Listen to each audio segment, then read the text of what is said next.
a lot of folks have questions about the validity of them, how they work, who they work for, at what pace do they work. And so yeah, I mean, we're just gonna kind of chat through this. And this is not like a presentation. Like I did a lot of research, listened to a lot of research papers by Snoop Dogg, which is a whole other thing that I will share in our newsletter this week that I'm excited about. But yeah, I want to know like what you guys think, what your questions are, what your takeaways from the links and two papers that I sent in the Slack are, if you use them, how you use them, when you use them. So yeah, I'm just gonna kind of open it up and then field questions as they come. Does anyone want to start? Does anyone have any like initial questions about carbon plated shoes?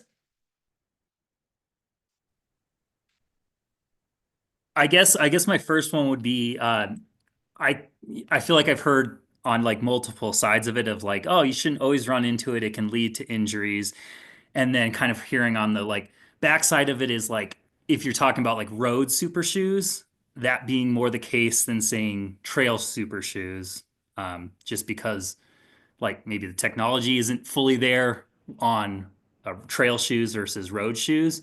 And just kind of like how true is that in terms of like, I mean, I pretty much only run in my Tectons, and it's just because they're comfortable to me. I like them. I haven't noticed yet, and I mean I've been doing that for probably the last couple of months. So I've been running in super shoes basically nonstop for a couple of months. But like my road shoes are not; they're like super cushy. Mhm. But just curious of like if you saw anything about the difference between like a road super shoe and a trail super shoe, and if those like tendency for injury is the same.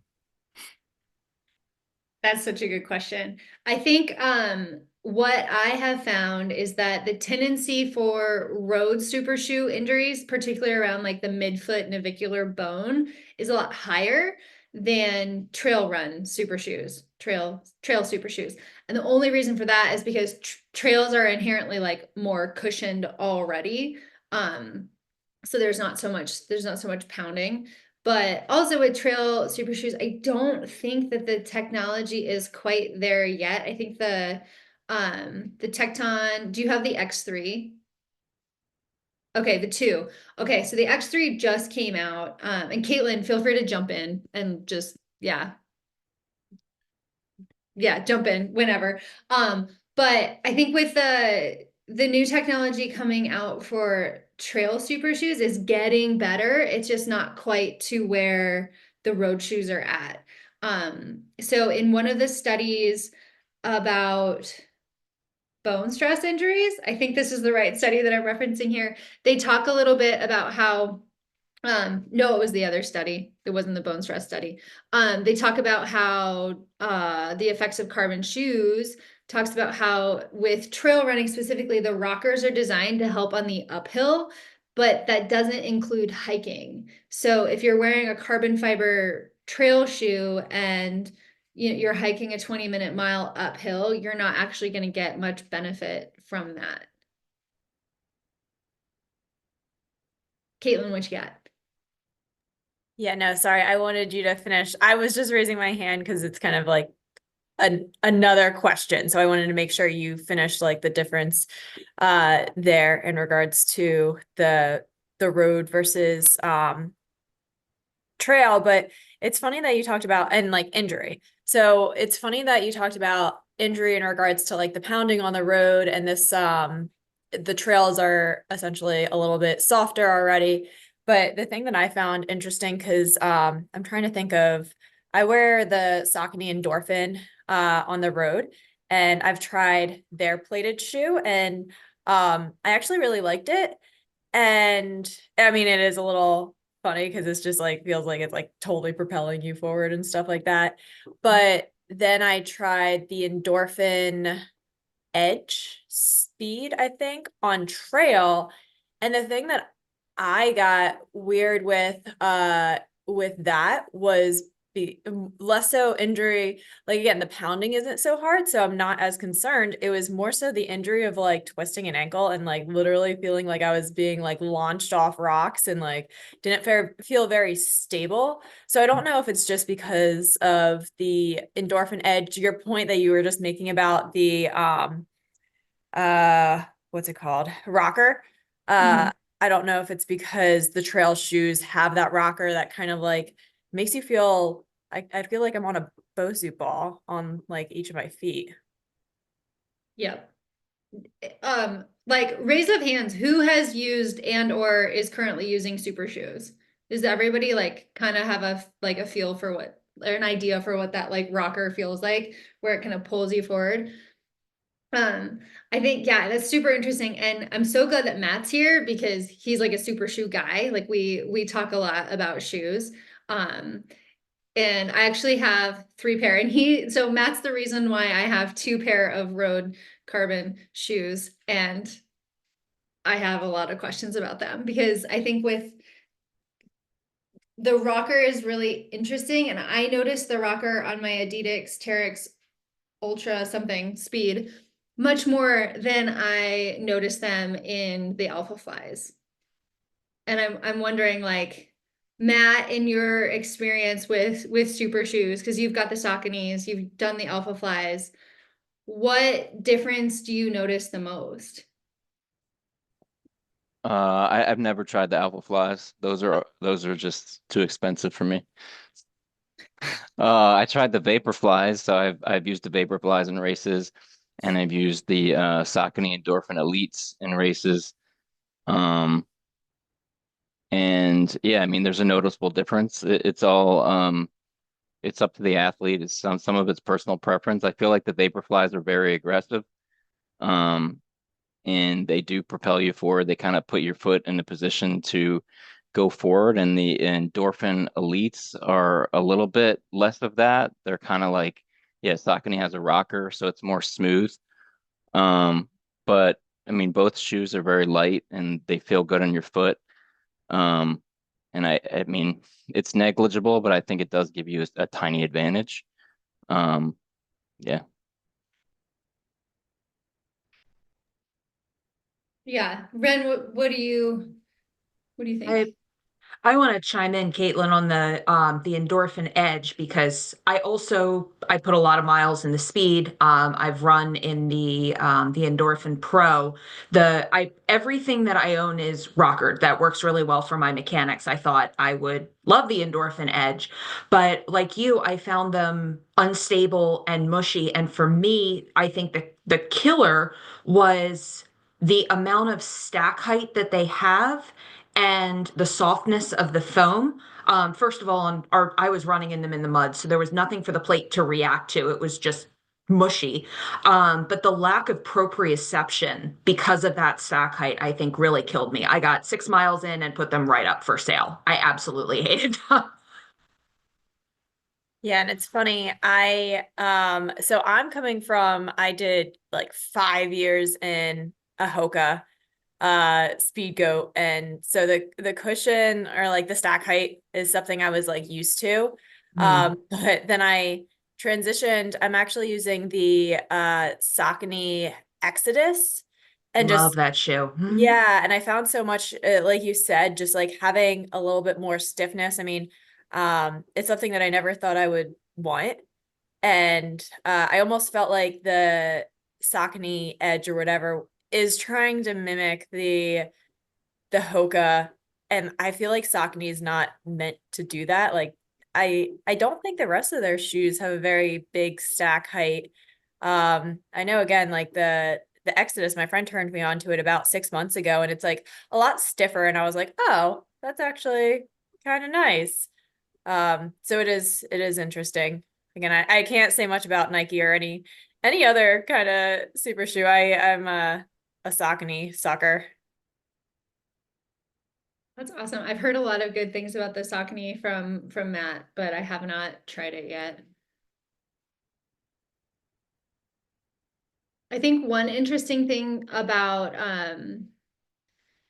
the trail super shoes, and I think, yeah, Taylor, if you've got the Tecton 2s, I wonder too, I tried the Tecton 3s last weekend and they have like I know it's not the same material, but it's almost like a fly mesh that kind of goes up the ankle. And I thought that that was really interesting. And it was definitely like more in my head because with the Terex Speed, this shoe, there is no ankle stability. And so every time I wear these on trail, I'm like, is today gonna be the day that I break my ankle? Because they're great with the rocker, like pulls you forward, but the side to side wiggliness and just lack of stability in the ankle makes me really nervous to wear them on technical terrain.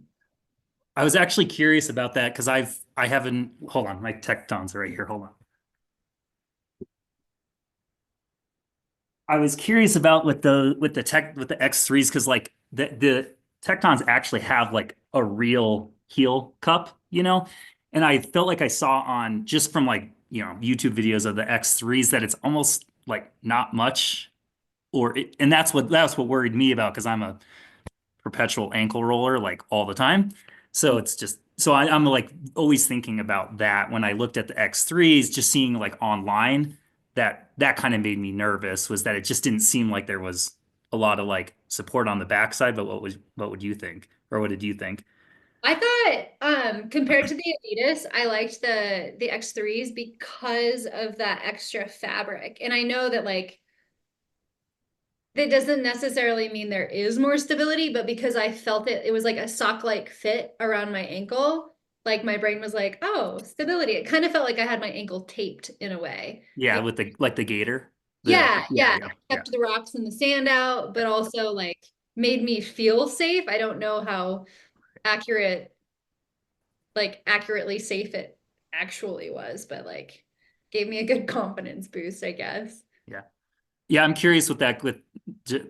That's always gets me with like I was always a speed goat guy, and with the stack height, and I think of my four really bad sprains in the last year and a half, three of them were in speed goats, and then one of them was like in a Sportiva shoe.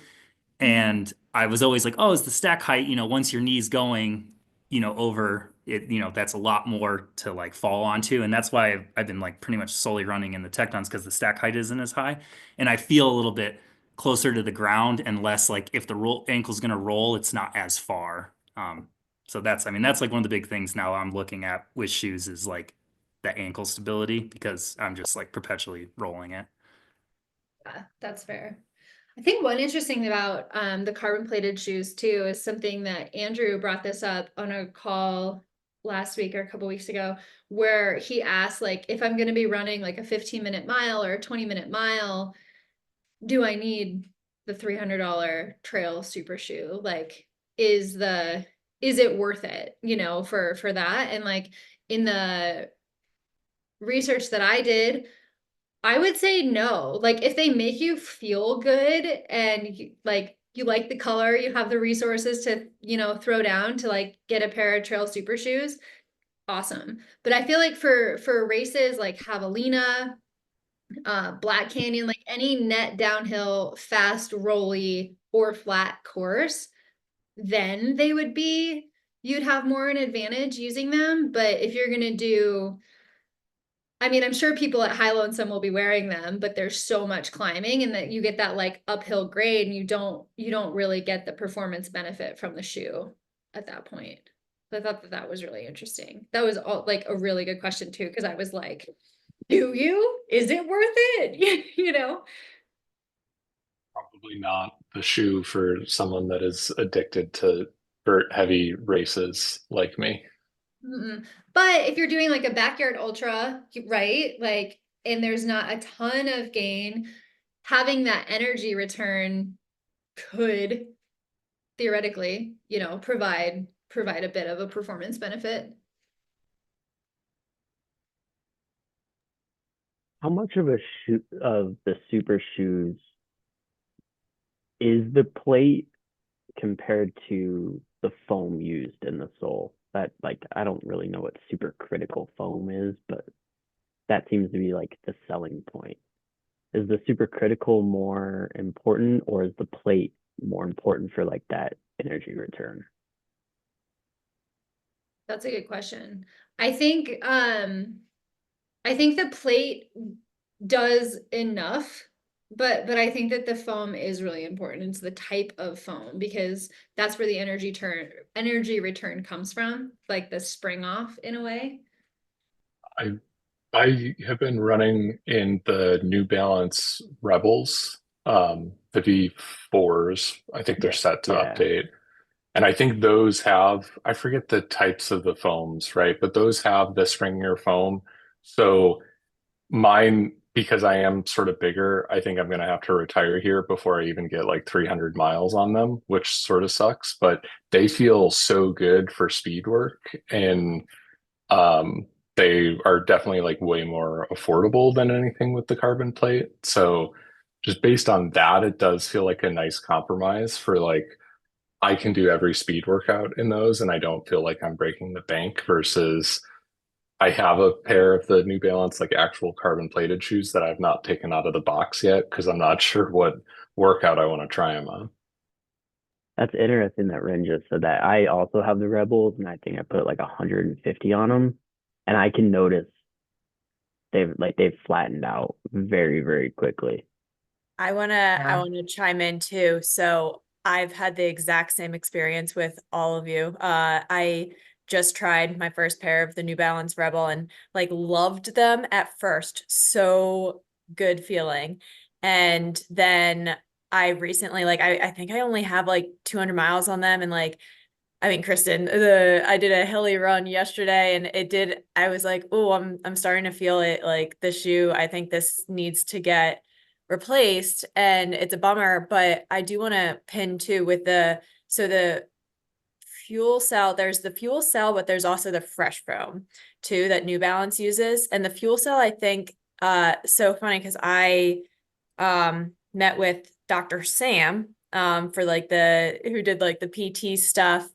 And I did when he did my gait analysis, I was wearing the Rebel fuel cell.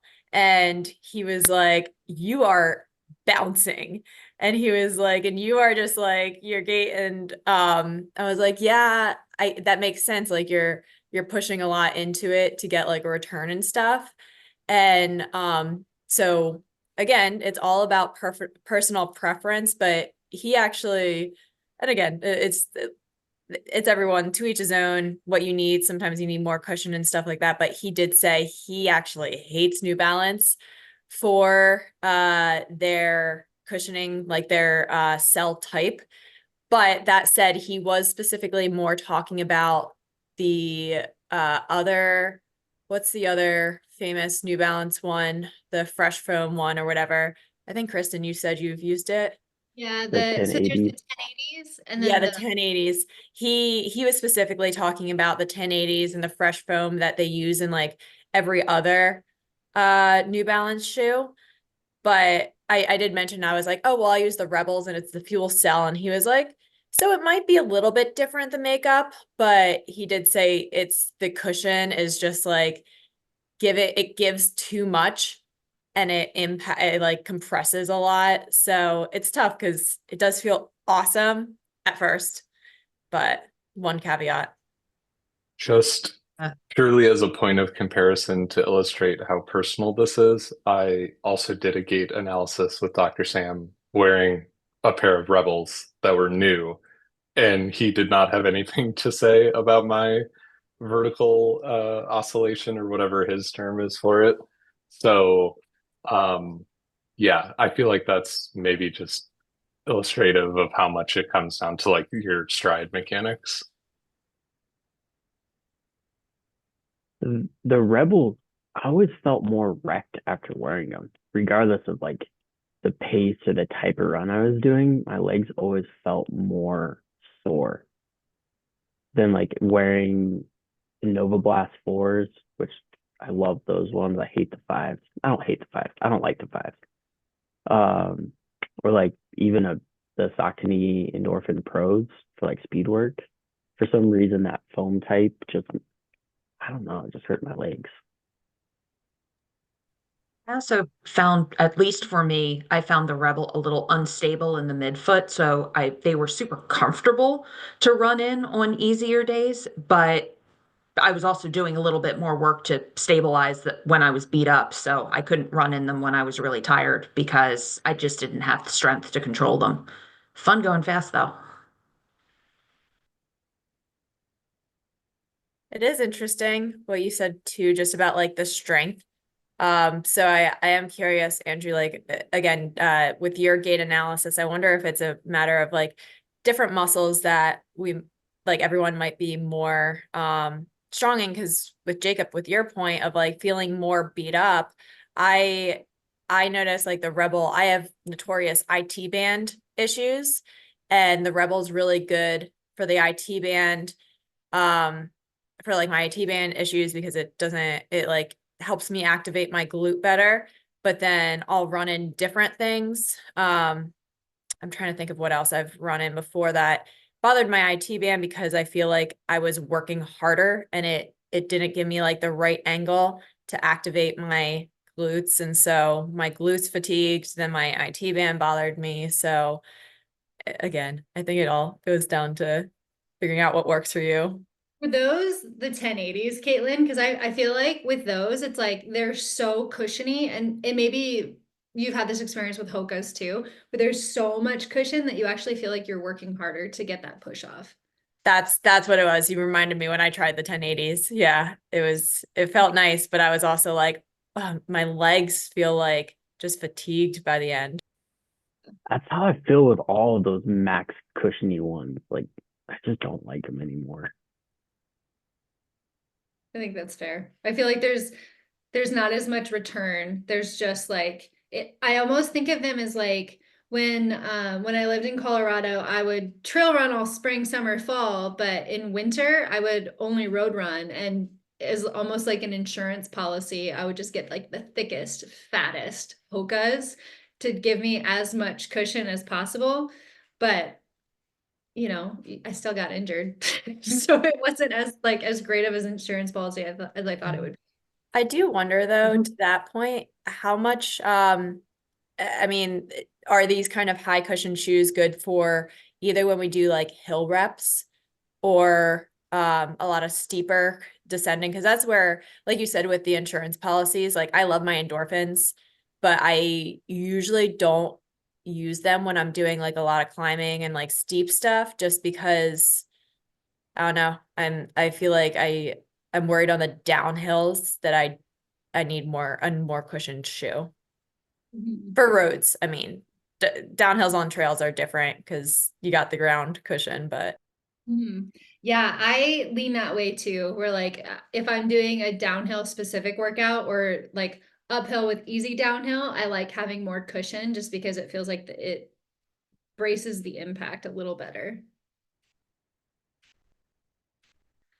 Question about road super shoes though, in terms of hill workouts, I guess. Like this week I did a hill workout in my Alpha Flies and it felt great on the way up, but I was like a little terrified on the way down because you have that rocker that pulls you. Um and there was a lot of times where I was like, oh my God, I'm going too fast. Like I'm gonna trip and fall on this paved downhill in front of all of Tucson at 8 in the morning or whatever it was, you know. So I'm wondering too, and with road shoes, do you guys notice that more or less? Is that normal? Aside from the Alpha Flies being like incredibly loud and like plop, plop, plop, plop, plop. Um, yeah, I like them, but they're loud. I noticed in a road super shoe, way more than any trail super shoe. Um, that pulling forward on the rocker, as well as like more of that energy return and that bounce, and like a faster pace feels easier. And I don't feel so. To start, I have the Alpha Fly or the Ultra Flies and the Tecton 2s for trail super shoes. And neither one of them on trails do I really feel the plate or any of the benefits. But if I run on the road with them, I do. Hmm.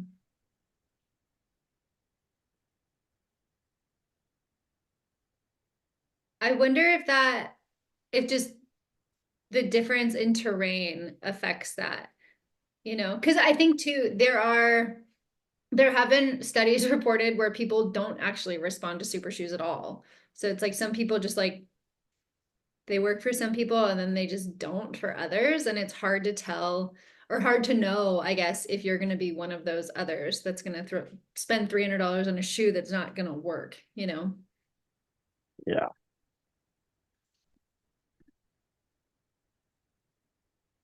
But I Yeah. was kind of curious. I smoked my ankle at Leadville when I was around the Ultraflies. Just not because I was going fast, but because it has a really wide toe box. And as my foot swelled, I wanted some more room in it. And I wonder if my ankle had that like tendonitis because of the rocker from going downhill. yeah, it's possible.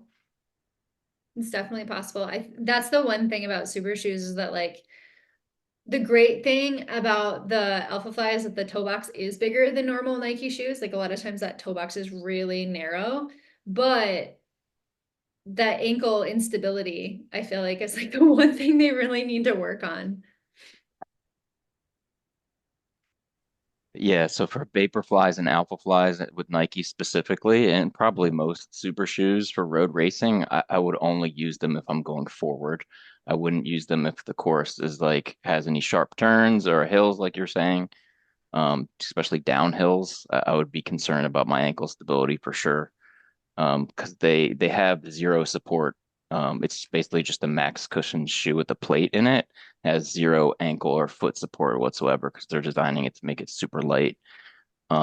So yeah, if your marathon or 10K, 5K, whatever had a bunch of sharp turns, I'd be very concerned, especially if it's raining too. Any wetness on the road whatsoever, you're gonna potentially take a fall. Makes me interested to see like one, what the weather at Boston's going to be like this year, and two, what shoes everyone's running if it's slippery. But yeah, I think too for athletes who like doing speed work in colder temperatures or wet, slippery, icy, whatever temperatures on the roads, it just makes me nervous because ankles can roll, you know, really, really easily. Well, Kristen, you know, I told you that I felt like my rebels have now tried to kill me several times because there's just not that much grip on the bottom. Like they have the midsole and then they put like a couple of pieces of plastic for the tread. And I have a few places where it's like mossy or like they no one clears out the leaves, and so when it's wet, it's like I have actually slid and fallen in them several times. So I don't know if that's true of the other super shoes, but it does feel pretty common that they're like it is all midsole, very little outsole. Yeah, they usually skimp on the outsole to save on weight. Like looking at the outsoles of my shoes right now, I'm like, ooh, yeah. Especially with uh the Alpha Flies, they're like there's nothing. It's just there's like a little traction at the top for like toe off, but if you hit black ice, man, you're toast, you know?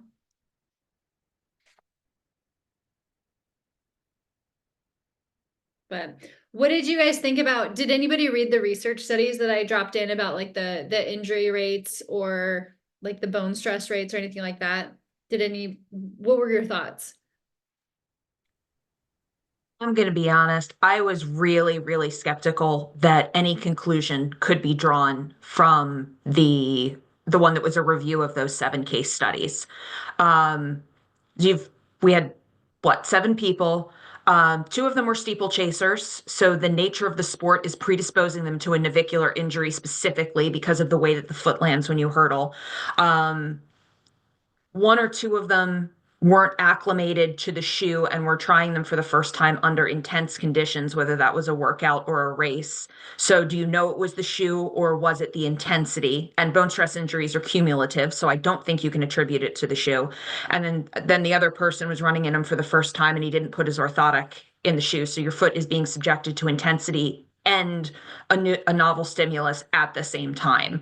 So I think it's interesting. I think we need more research because a lot of what has come out so far is on these small groups.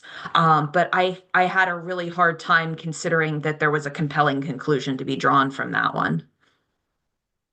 Absolutely. I totally agree with you. I cannot tell you how many times there were steeplechasers on either of the college teams that I was on that were just like broken, half the time. And even when I mean Emma Coburn fell at one point during a race in Dubai last year and had ankle surgery too. So it's I don't think we can blame those types of injuries on the shoe necessarily.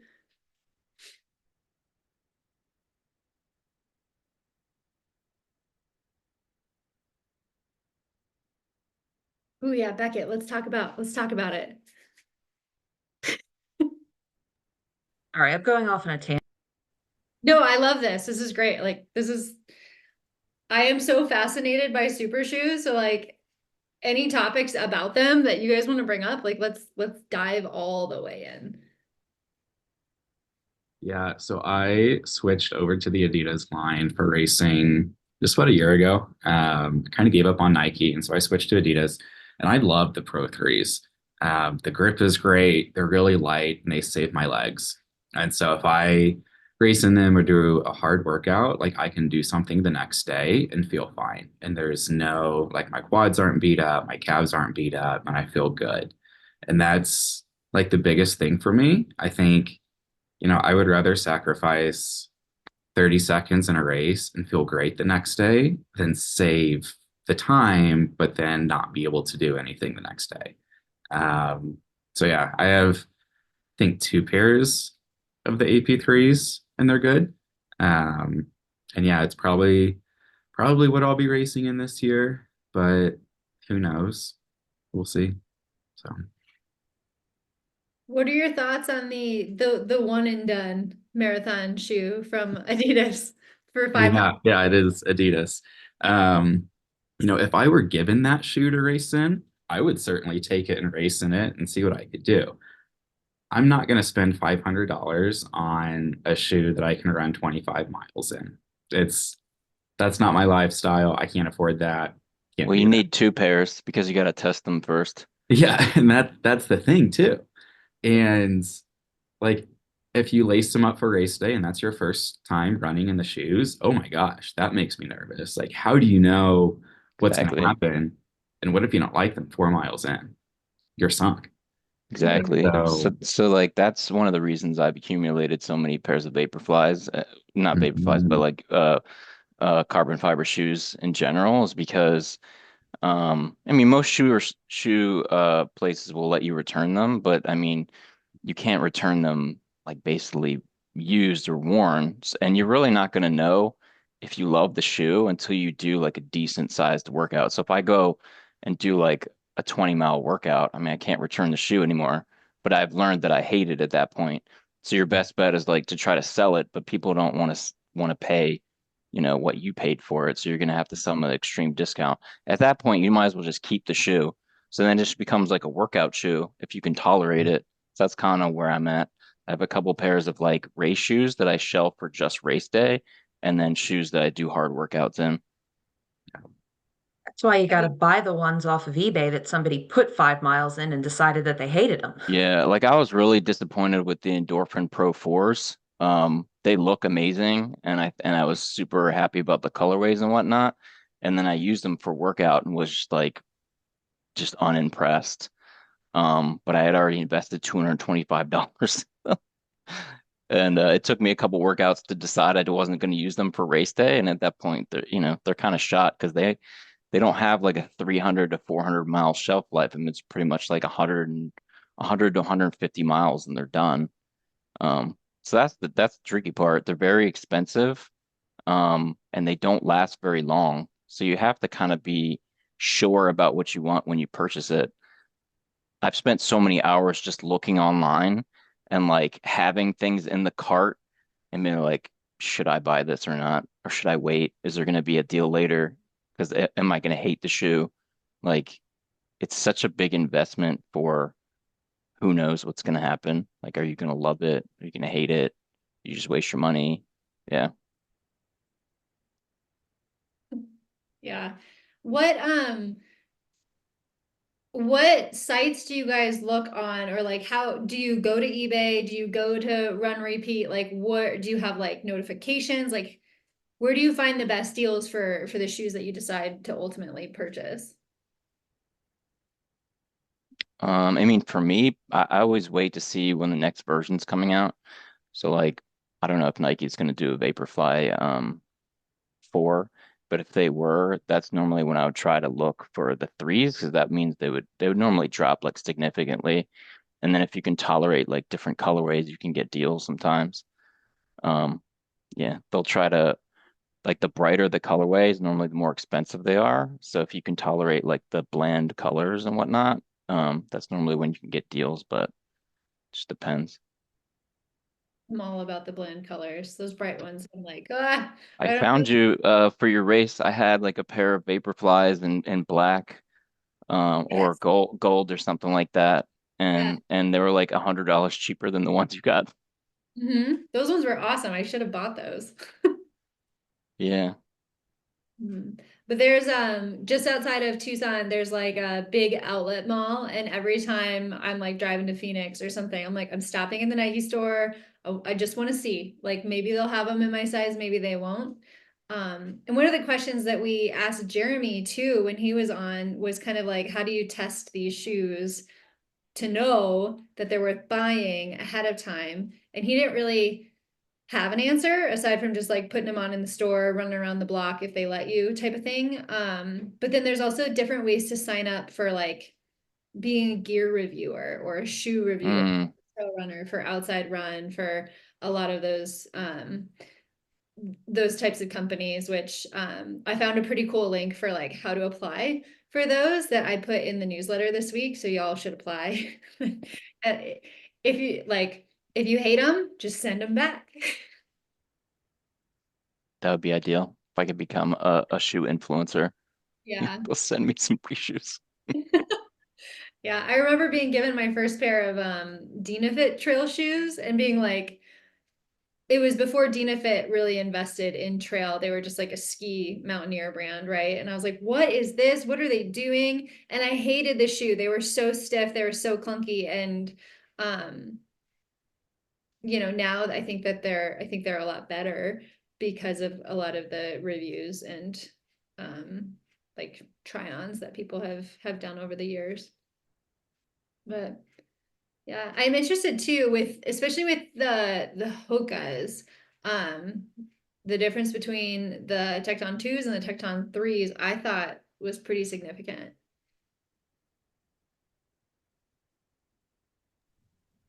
Yeah, I haven't tried the threes. I only got the twos, and I did the same thing when the three came out. I was like, "Ooh, I'm gonna grab some twos," and got them super cheap. I know Jacob got one at the running store for like $60. So I Yeah. yeah, so I've been going, and I have a couple. I've just been checking stores because I really like the X2s, whether the performance is there or not. They feel good, but I'm like checking, and they just keep dropping and dropping in price since they're not making them. So it's a good approach to like wait for that next model to come out if you like a shoe, and then just buy a bunch. Because I was just going to buy a bunch just to have on the shelf for when I need to retire the ones I have, because I can get like 2 to 3 pairs of them for the cost of one X3. So Yeah. So the local running store in Colorado Springs, Colorado Running Company, Anton used to work there actually. Um, they do like a 14-day return policy, so people will return them in those 14 days. And if you go in, you can actually buy the return shoes for like 50% off. And I had a friend that worked there. He got fired. He would just give me free shoes that people would return if they were like too far gone. So I got a pair of like the Endorphins for free. That's sweet. Did he get fired because he was giving away free shoes? I'm sure it has a factor. I'm sure it has a factor. I mean, if that's the case, like what, I'm sure that there are limitations within that return policy, but like, what would be stopping someone from buying a new pair, running a marathon in it, and then returning them on Monday? You I know? don't I don't think there is. No. I mean, all the shoes, and I've gotten a bunch of shoes from that store. None of them are really that damaged. It seems like people tried them on in the store, went outside for a walk, and then were like, "Oh, never mind," and brought them back. That's a cool way to do it too. And like a lot of times like group runs will have like shoes available to try for the run, whatever, and like that's a really good way to try it, whether it's like a road run or a trail run. I've seen that a lot, which is really Mhm. cool because you can kind of try anything that they've got on the table, which is nice. Then make an informed decision for what you're going to spend on what type of shoe. Yeah, I mean that's how I got into Hoka's. I did a group run with the Mafates, and I was like, "This is the greatest trail shoe I've ever tried." Yeah, Mafates are great. Yeah, I'm not excited on the new update. I haven't tried the new ones. I guess I haven't even heard anything about like anyone trying them, but you don't like the new ones? I saw them. So the Hoka rep Alex for Colorado had a pair in his car, and I saw them, and they look really like chunky, max cushiony midsole. Yikes. Yeah.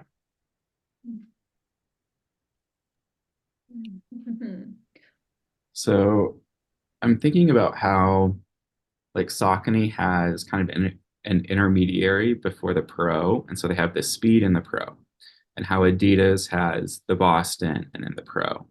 Is there anything like that for the Tecton? Because I feel like, those of us who have raced in Tectons love them and all agree it's a great shoe, it's a light shoe, it's a comfortable shoe, but it's like it's not the speed goat, and it's uh, like, is there an intermediary that just has a nylon or anything? Okay, Not yet. okay. We can email the company. Yeah. Boy, do we have an idea for you. Uh-huh. Yeah. No, not yet. I will be really interested for when that comes to market, and hopefully it's already like in the works, but if it's not, it definitely needs to be. I think a lot of people would be excited about that. So, yeah. What other questions do you guys have, or like perceptions, I guess, of super shoes do you guys have? And I guess, yeah, let's start with questions or perceptions. Worth it, not worth it? Is everyone using their super shoes strictly for racing, or are you using them for like a Wednesday workout as well, or is that like only as needed? What does everyone else do? Races and speed work. Okay, yeah, that's basically what I do. I've seen others that like just have a kind of evolved from like I'm gonna use this for a race to like I'm gonna use this just for workouts and races to like I'm gonna use this every day. That's how I am. And then I just wear my eh, X2s for literally every run that I'm on, not pavement, I'm wearing the yeah, X2s, and they feel good even in slow runs. It's just kind of, unless I'm like really like sore or my feet are acting up, then I'll throw on some like speed goats for like a slow, easy, gravel run or something like that. But otherwise, it's always the X2s, and haven't noticed anything like negative effects from it. So I think if it was like a road super shoe, I think I probably would only use it for workouts. But I don't have one, so I kind of keep my road shoes being the cushy ones, just to save my feet and legs a little bit. interesting. Yeah, I mean, I was kind of half joking and half being serious in response to that document that Kristen had sent out. But yeah, I know a lot of people that always just wear Vaporflies for every run. And I mean, these are sub 3 marathoners, and it's not just like a couple. Like I know at least 10. And that's basically what they do. Just wear carbon shoes for everything. And they are never injured, and they're always, PRing, qualifying for Boston every year. Um, So I don't know. Maybe I'm doing something wrong and I should just wear Vaporflies for everything. But I don't. I normally like I have daily trainers I rotate through depending on like the cushion and whatever terrain I'm running on, right? And then I won't always use a carbon fiber for a workout. I have some nylon plated shoes as well. But most of the time I will for a workout. And then if the long run that am doing doesn't have any pacing in it, it'll be like a more comfortable shoe. Otherwise, it'll be a super shoe. Even if I could afford them, I'm not sold on the idea of wearing them for every single run. Like I know there's some decent research that does show that I mean, they're lessening some of the work that you're doing, so there can be some reduction of injury risk. But some of the best and most compelling research I've read on shoes is how valuable it is to rotate the leverage that you're putting on your feet by changing out, different shoes from different days, so you get different stimuli. So That's what I was for thinking that too. alone. There's also like I mean, there's the economical arguments. Like, these shoes don't last very long. So can you really afford, $300 shoes as your daily trainers? So there's that. But yeah, I've also heard that you shouldn't do it for that other reason. Like you should be, strengthening your ankles and whatnot, other parts of your lower leg by using daily trainers in combination with super shoes. But in theory, the super shoes are supposed to reduce injury as well. So it's kind of, I don't know. Yeah, I think it's really individualized. I think across all of the research, like talking about super shoes, daily trainers, like all of it, there is a suggestion to swap out shoes and not to run in the same pair just because your feet do need that stimulus to like strengthen. But it's hard too because it's like if a shoe works for you, it works for you. If you can buy one or two pair and just like swap them out, maybe they're different colorways so you can keep track or whatever, that's easier. But I think the general idea is that, stronger feet makes for a more resilient runner. But I do really like your question about like how often should we be running in these super shoes? Because I think it's different again when it comes to like road and trail because trail's so different with like the impact. But workouts, key long runs, I would say wear your super shoes if you're doing like a road run or a progression run on the road or whatever. And then of course racing, but because I think it's very similar to like how we train our guts and how we train like our mental skills where we're practicing those in training. So kind of knowing how you're going to respond to a shoe, at what point you're going to get a hot spot, just being prepared as much as possible is probably the best thing you can do for yourself so that you're not running through like a bloody sock on race day or something. I've seen people, so like in where I live, we have a lot of loops, like 7-8 mile loops that we'll do like for marathon training and whatnot. And I've seen people when they have paced workouts bring a pair of daily trainers to start off for their warm up and then actually change into the plated shoes, do their reps, and then change back. So I don't know if anyone else does that, but I just, if I have like a 20-mile workout or whatever and it has some pacing in it, I don't change my shoes, but I don't know. Yeah, I've seen people do that too. You must really be saving your shoes for race day if you're doing that. What were you saying, Beckett? Yeah, I think to add on to that, do any of y'all do that for track workouts? Yes. Like do a warm up in a daily trainer and then toss on a track specific? Well, not with spikes, but just something lighter. No, I mean, I see people do that too. And I'm like, okay, to change my shoes is going to take me a couple minutes. Like, I don't have time for that. I'm the person he saw do it.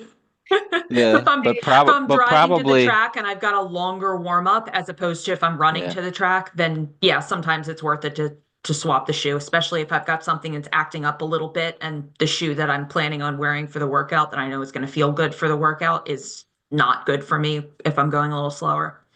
Absolutely. In college, we used to run with our spikes or racing flats to the trail that we are doing a workout on, or to the track if we're like running over to Haywork. We literally run 2 miles with our shoes in our hands, and we get to the track and like change and then rechange and then do the pull down, which probably looked like, it sounds ridiculous. I feel like they just bring you the shoes at this point now. But yeah, we used to do that all the time. I did that and left my shoes over on the side of the track. They would probably get stolen or dragged off by a raccoon. Yeah.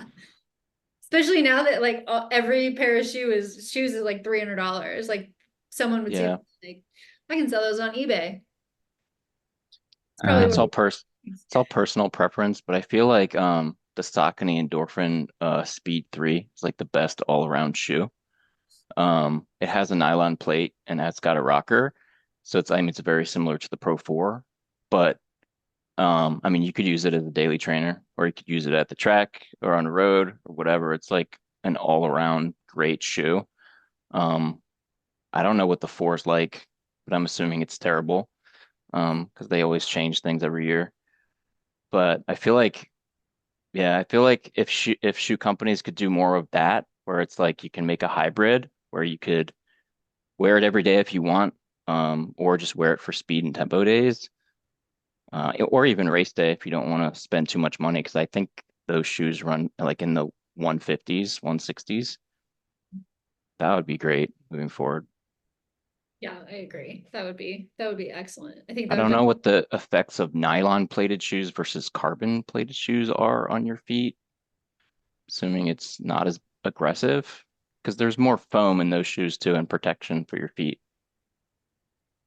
It's less, obviously, it's less stiff than the carbon plate, but they also usually have variations, even if they call the foam the same thing in the advertising, the way that it is formulated to put in the super shoes is usually a little bit different. Okay.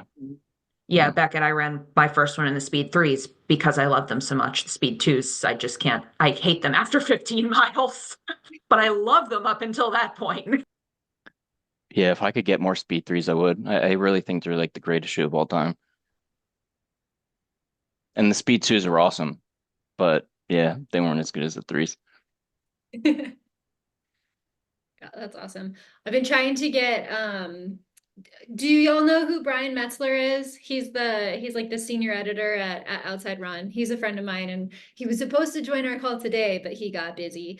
He was gonna be a surprise guest. So I'm gonna try to like talk him into coming back on, because I feel like there's still so many questions and like ideas about super shoes. And he, like, Brian has written like 7 books about shoes. So he might be a good one to introduce you to, and just have him like, I just want to throw him to the sharks and like have you guys just field him questions all day.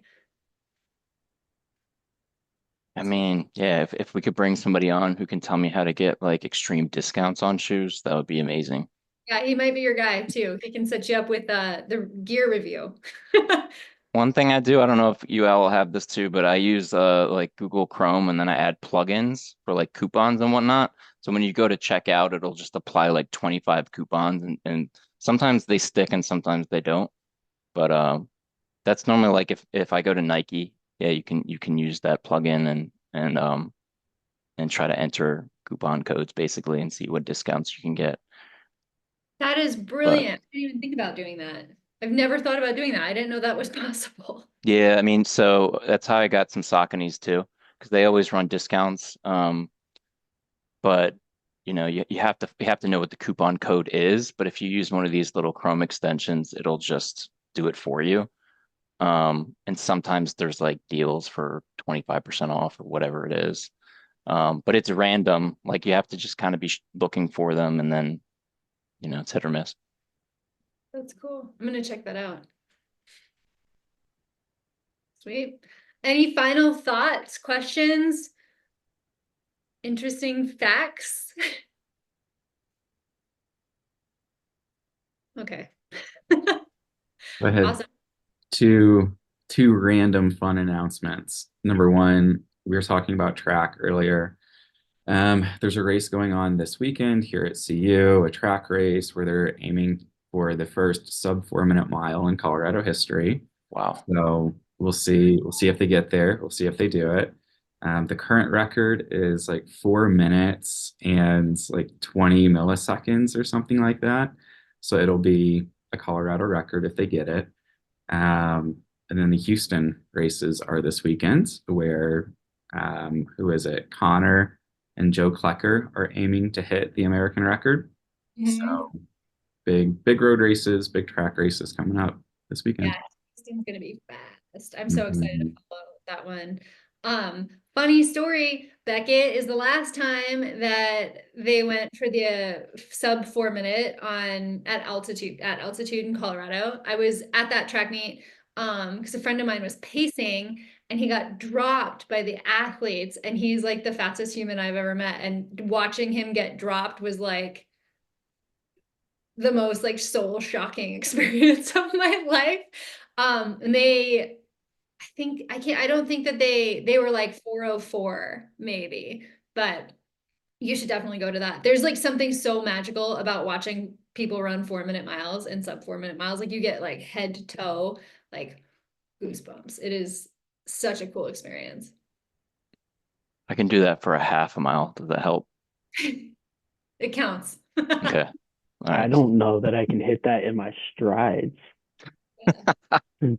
Yeah, sometimes I see your guys' strides in the data and I'm like, holy cow, that was fast. Or like, Taylor, your hill strides are insane. Like every time he's like, this percentage, this speed, I'm like, maybe one day he'll be a sub 4-minute miler.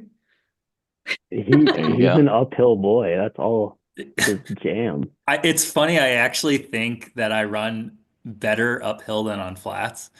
Like yesterday on my easy run, I was like kind of like just not feeling great, and then going kind of out and back, and the out is kind of like 3% down, 4% down, and then I turned around and went faster back, feeling better going uphill.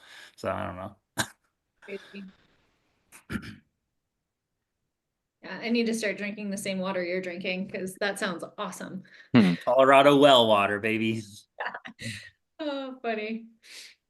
All right, cool. Well, next week we're actually doing same time. I sent y'all Google Calendar invites. Christina Lewis she's a teammate. She's doing the Masters Orienteering Championships this weekend. So next week she's actually gonna give a presentation on orienteering, on running fast while reading maps, on all of things orienteering. So I'm really excited about that and hope you guys join. She's fascinating and hilarious and just like such a wealth of information. So yeah, hopefully I'll see you guys on Friday. It's awesome. I've been really hoping that she would be up for doing one of these.